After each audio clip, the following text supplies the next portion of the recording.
आज हम एक नया टॉपिक ले रहे हैं, दैट इज़ कालीबंगा की सभ्यता। मैं doctor Vikas Nautiyal, associate professor history.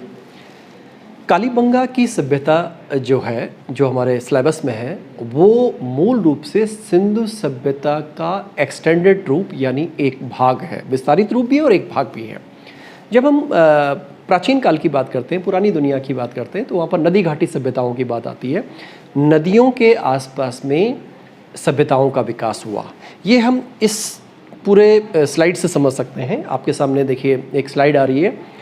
ये नील नदी है। नील नदी के आसपास में नील नदी की सभ्यता का विकास हुआ। नील की सभ्यता या मिस्र की सभ्यता। ये दजला फरात है, इराक और उसके आसपास के एरिया में। ये इसको हम दजला फरात की सभ्यता या मेसोपोटामिया की सभ्यता कहते हैं। ये सिंधु नदी और उसके नदी तंत्र के आसपास की सभ्यता है, जिसे हम सिंधु घाटी की सभ्यता कहते हैं। इसका आप एक्सटेंडेड पार्ट देख सकते हैं कि विस्तारित रूप है पूरे पश्चिमोत्तर भारत में।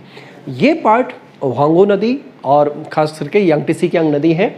इन नदियों के आसपास में जिस सभ्यता का विकास हुआ उसको हम चीन की सभ्यता कहते हैं।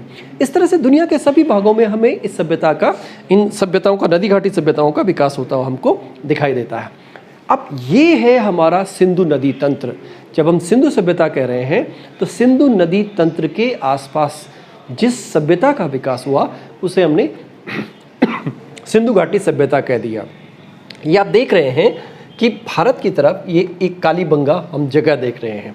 एक तो हड़प्पा है, हड़प्पा, मोहनजोदड़ो, राखीगढ़ी, ये सारे जो भाग हैं मूलतः ये सभ्यताओं, इसी सभ्यता के भाग हैं। इसी के अंतर्गत हम कालीबंगा की बात करते हैं। ये आप पूरा रिवर सिस्टम हमारा देख रहे हैं। इस रिवर सिस्टम के आसपास में ये तो सिंधु नदी तंत्र है जो शुरू में आपका दिखाई दे रहा है, और लेकिन ये नदी तंत्र जो देख रहे हैं आप, ये सरस्वती नदी है। ये अभी जो पिछले कुछ सालों से इसरो के काम हुए हैं, इसरो की रिसर्च हुई है, उसके अंतर्गत ये पाया गया कि सरस्वती नाम की कोई नदी यहाँ पे थी। अब इसको हम आजकल इसके हिसाब से ट्रेस करते हैं घग्गर नदी से। घग्गर नदी बोलिए, उसको नाली बोलिए। और क्योंकि ये इंडिया में जब हम अपने गंगानगर तक रहते हैं तो वहाँ पर इस नदी को बोला जाता है घग्गर। द्रजदती नदी और घग्गर नदी, दो नदियाँ साथ साथ चलती हैं। और जब ये पाकिस्तान में प्रवेश करती हैं, चोलिस्तान जिसको बोलते हैं उनके यहाँ, तो ये हकरा बन जाती है। इसलिए इस सभ्यता का नाम कालीबंगा सभ्यता के साथ साथ इसको हम घग्गर हकरा सिविलाइजेशन भी कहते हैं, जिसको मैंने अभी सरस्वती नदी के आसपास में होने के कारण से इसको सरस्वती सभ्यता भी नाम दिया। लेकिन अभी तक हमारा परंपरागत रूप से इसे कालीबंगा की सभ्यता ही कहा जा रहा है या सिंधु घाटी की सभ्यता कहा जा रहा है। जब हम आज से 100 साल पुरानी बात करते हैं, लगभग 1920 और 22 के आसपास की बात, तो उस समय भारत में आर्कियोलॉजिकल सर्वे ऑफ इंडिया की स्थापना हो गई थी, जो कि लॉर्ड कर्जन के समय में हुई। और उसी वक्त जॉन मार्शल उस समय डीजी थे, डायरेक्टर जनरल थे, महानिदेशक थे। उनके काल में इस सिंधु सभ्यता का सबसे पहले खोज हुई। दो नाम बड़ा इंपॉर्टेंट है, एक राखलदास बनर्जी हैं, आर डी बनर्जी, और दूसरे दयाराम साहनी हैं। इन दोनों लोगों ने हड़प्पा और मोहनजोदड़ो में खुदाई की और इसने हमारी सभ्यता और इतिहास को 2000 साल पीछे कर दिया। अंग्रेजों को अनुमान नहीं था कि हिंदुस्तानियों की सभ्यता इतनी पुरानी हो सकती है। ये दो प्लेसेस हैं जिन्होंने हिंदुस्तान की सभ्यता और संस्कृति को इतना पीछे ला दिया। आर्कियोलॉजी, जो कि हिस्ट्री को और कल्चर को जानने का एक टूल है, इस टूल के माध्यम से पूरी इस इतिहास की हम झलक को पीछे तक ले जाते हैं। इसी क्रम में जितने और शहरों का विकास होता है, ये आपको वो लोग दिखाई दे रहे हैं जिन लोगों ने काम किया है, राखलदास बनर्जी और दयाराम साहनी। किस तरह से इन्होंने इस सभ्यता को ढूंढा, उसके आर्कियोलॉजिकल एक्सकवेशन, जिनको कि पुरातात्विक अन्वेषण हम कहते हैं, उस प्रक्रिया के माध्यम से इन्होंने बात को निकाला। हम जब पुरातत्व की बात करते हैं तो हमारे देश में पुरातत्व का पिता कनिंघम को कहा गया है। कनिंघम ने सबसे पहले पुरातात्विक रूप से काम करना शुरू किया था। उन्होंने इस हड़प्पा क्षेत्र को भी उन्होंने देखा था। लॉर्ड कर्जन के टाइम पे एएसआई बना दिया गया। एएसआई का जो प्रारंभिक रूप है लॉर्ड कर्जन के समय में बना। उसी समय पुरातत्व से संबंधित कुछ अधिनियम भी आए और इस प्रकार से हमारे देश में पुरातत्व का एक विज्ञान तैयार हुआ, पुरातत्व का एक विभाग तैयार हुआ। ये वो एरिया है, ये वो एरिया आप देख रहे हैं कि यहाँ पे भारत है और ये भारत का पश्चिमोत्तर भाग है, जिसमें आज का पाकिस्तान भी, अफगानिस्तान भी और सेंट्रल एशिया भी है। तो जो हड़प्पा का जो भाग आप देख रहे हैं वो इस पूरे भाग में देख रहे हैं, हड़प्पा की सभ्यता। और यहाँ पर हम कालीबंगा को देख रहे हैं। तो कालीबंगा की सभ्यता किस रूप में डेवलप हुई, कैसे डेवलप हुई, ये वो फीचर्स हैं जो सिंधु सभ्यता में हमको सब जगह दिखाई देते हैं। किस तरह से इनके यहाँ पे एग्रीकल्चर थी, खेती किस तरह से होती थी, पशुपालन किस तरह से होता था, व्यापार वाणिज्य कैसे होता था, इनके यहाँ धार्मिक स्थितियाँ क्या थी। कुछ जगहों पर जो मदर गॉडेस है वो उसकी पूजा होती थी, यानी मातृ देवी की पूजा, पुरुष देवता की पूजा और अन्य तरह की बहुत सी पूजाएं जो आज भी भारत में प्रचलित हैं। वो सभी तरह की चीज़ें हमें इस सभ्यता में दिखाई दे रही हैं। जब हम ये सारी उस विशेषताएं सिंधु सभ्यता की, अब ये आपको कालीबंगन शब्द लिखा होगा, आजकल डिस्ट्रिक्ट हनुमानगढ़ में है। पीलीबंगा और ये कालीबंगा आसपास में है दोनों। यहाँ पर इस तरह की दो सभ्यताओं का विकास होता हुआ दिखाई देता है। आज भी अगर आपको जाने का अवसर मिले तो कालीबंगा में एक बहुत बड़ा म्यूज़ियम भारत ASI का है, आर्कियोलॉजी डिपार्टमेंट का, और वो आप देख सकते हैं। वहाँ पर टीले हैं। मोटे तौर पर सिंधु सभ्यता का जो विकास हुआ है वो 2 टीलों के रूप में हुआ है। जब हम पुरातात्विक खुदाइयाँ करते हैं तो इन पुरातात्विक खुदाइयों में हमको टीले मिलते हैं। कैसे पता लगे? तो कैसे पता लगे के लिए हमको आर्कियोलॉजिकली कुछ टूल डिज़ाइंस करने पड़ेंगे, और उन टूल डिज़ाइंस करने के लिए ये पश्चिम का गढ़ होता था और ये पूरब का होता था। ये जो पश्चिमी भाग होता था, इसमें हमेशा गढ़ होता था। सारे सिंधु सभ्यता के शहरों का है, और यहाँ पर भी कालीबंगा में भी सेम इसी तरह सा है। ये पश्चिम का टीला है, पश्चिमी टीला, और यहाँ पर हमें रियायती क्षेत्र दिखाई देता है जहाँ आम जनता रहती थी, जबकि यहाँ खास लोग रह रहे हैं। ये फोर्ट है और ये रेजिडेंशियल एरिया है, या जहाँ पे एग्रीकल्चर का एरिया है वो दिखाई देता है। एक बात आती है, ये सारा मैप में आप देख रहे हैं कि किस तरह से ये जो भाग आप पूरा दिखाई दे रहा है आपको, ये भाग जिसको हम बीकानेर से और आज का हमारा सूरतगढ़, इसके बीच में एक संस्कृति का विकास हुआ था जिसको हम सोती संस्कृति कहते हैं। सोती संस्कृति है, और हमारे जो कालीबंगा की संस्कृति है, इस संस्कृति को मोटे तौर पर हम 2 चरणों में देखते हैं। एक को हम प्राक कहते हैं और एक को हम परिपक्व कहते हैं। परिपक्व सभ्यता, तो प्राक में आप सबने सुना है कि हिंदुस्तान में के इतिहास में सबसे पहले अगर हम एग्रीकल्चर की बात करते हैं तो हमें कालीबंगा से जुते हुए खेत के प्रमाण मिलते हैं।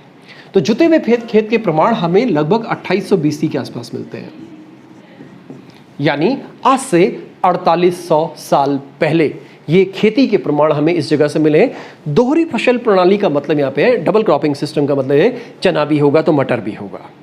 ये इस तरह के प्रमाण यहाँ से मिलते हैं। यहाँ से ऊँट पालने के प्रमाण मिलते हैं, यहाँ से अग्निकुंड के प्रमाण मिलते हैं, अग्नि पूजा का प्रमाण लोथल से भी मिलता है। यानी आज भी आप और हम देखते हैं कि हमारे घरों में अग्नि का क्या महत्व है, कर्मकांडी रूप से, धर्म के रूप में और अन्य रूपों में। तो अग्नि के प्रमाण हैं। यहाँ से हमें ऊँट मिला है। आज भी हम जानते हैं कि रेगिस्तान का जहाज कौन? ऊँट। तो रेगिस्तान का जहाज कौन? ऊँट। तो ऊँट के प्रमाण भी यहाँ से मिले हैं। इस तरह से ये प्रमाण जितनी तरह से हमको दिखाई दे रहे हैं, अलंकृत ईंट यहाँ से मिलती है। और यहाँ पर एक तरह से एक बहुत ही इंपॉर्टेंट चीज़ जो यहाँ पे नज़र आती है, आज हम न्यूरोलॉजिकल साइंस की बात करते हैं, न्यूरो साइंस की बात करते हैं। यहाँ से एक खोपड़ी मिली है, जिस खोपड़ी में 6 छेद हैं।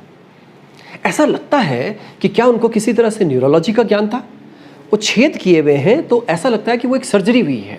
तो आपसे अगर प्रश्न पूछा जाए कि सबसे पहला एग्जाम्पल ये कहाँ से मिला है, तो ये कालीबंगा से मिला है। मैं आपको अभी इसके बारे में थोड़ा सा बता दूं। ये बीबी लाल साहब हैं, जिनकी किताबें प्राइमरी सोर्स के रूप में मौजूद हैं, जिन्होंने थापर साहब ने और बीपी लाल साहब ने इस पर काम किया है। ये उनकी किताबें हैं, उनके फ्रंट पेज हैं जो मैं आपको दिखा रहा हूँ।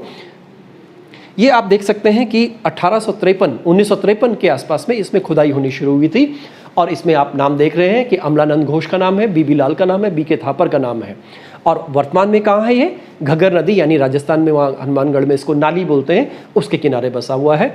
बेसिकली हनुमानगढ़ एक किला है जिसमें कि किले नुमा बस्ती थी। उस बस्ती के आसपास में उस शहर का विकास हुआ है, जिसके अंतर्गत हम देखते हैं कि यहाँ पर इस नदी के किनारे, जिसको हम सरस्वती नदी का नाम भी दे रहे हैं, वहाँ से हमको ये बात मिलती है।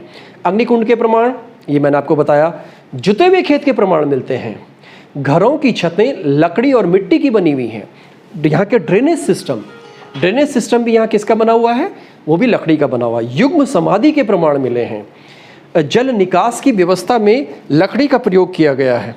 ये आप देख रहे हैं, उस वक्त की आर्कियोलॉजिकल जो ये एविडेंसेस हैं ये हमको मिल रहे हैं। ये नाली आप देख सकते हैं, ये स्ट्रक्चर है, ये ASI का स्ट्रक्चर है पूरा का पूरा। और ये है फायर अल्टर्स, यानी अग्नि वेदिकाएँ, आपको ये अग्नि वेदिकाएँ दिखाई दे रही हैं, ये वास्तविक तस्वीरें हैं जो आप स्पष्ट रूप से देख सकते हैं। नॉर्मली सिंधु सभ्यता के जो बड़े नगर हैं, उन बड़े नगरों में हड़प्पा है, मोहनजोदड़ो है, लोथल है और चनुंदड़ो है। एक नाम कालीबंगा का आता है। ये एक डिज़ाइन है, एक 3D डिज़ाइन है जो कि 3D के फॉर्म में इसको डेवलप किया गया है। कालीबंगा वर्सेस हड़प्पा, जैसे कि मैंने आपको बताया कि 2 टीले हैं, ये डिज़ाइन उस तरह से बना है। इन 2 टीलों में सिंधु सभ्यता के सभी जगहों से हमें मोटे तौर पर 2 टीले मिले हैं, जिसका सामान्य मीनिंग ये निकलता है कि यहाँ के शहर 2 भागों में बटे हुए थे, लेकिन कुछ जगहों पर शहर 3 भागों में भी थे। वो एक सेपरेट टॉपिक है, लेकिन कालीबंगा में इस तरह की स्थिति हमको देखने को मिलती है। ये मैंने अभी आपको बताया कि इसके 2 फेज़ हैं। 2 फेज़ हैं। पहला फेज़ प्राक हड़प्पा सभ्यता का, दूसरा परिपक्व हड़प्पा सभ्यता का फेज़ है। ये इसका एक आर्कियोलॉजी के हिसाब से चित्र है। इसको इन्होंने नाम दिया है कालीबंगा 1, कि लिखा है यहाँ पे KLB, सिटाडेल। सिटाडेल मतलब गढ़ी का क्षेत्र। और दूसरा भाग दिया है रियासी का क्षेत्र, KLB 2, ये लोअर सिटी है। एक तीसरा भाग की भी कल्पना आई है सामने, लेकिन ये रिचुअल पार्ट है। लेकिन इस प्रकार से मुख्य रूप से 2 भाग हैं। पहले भाग को हम गढ़ी क्षेत्र कह रहे हैं, ये आप गढ़ी क्षेत्र का चित्र देख रहे हैं। आर्कियोलॉजी में इसका ये नाम दिया है। इसके साथ साथ सिमेट्री है, ये गढ़ी का क्षेत्र है। और जितने तरह के आप प्रमाण देख रहे हैं, चाहे वो अग्निकुंड के प्रमाण हों, चाहे वो जुते हुए खेत के प्रमाण हों, वो सारे पार्ट हमको इस भाग से दिखाई दे रहे हैं। ये मैं आपको शुरू में बता चुका हूँ।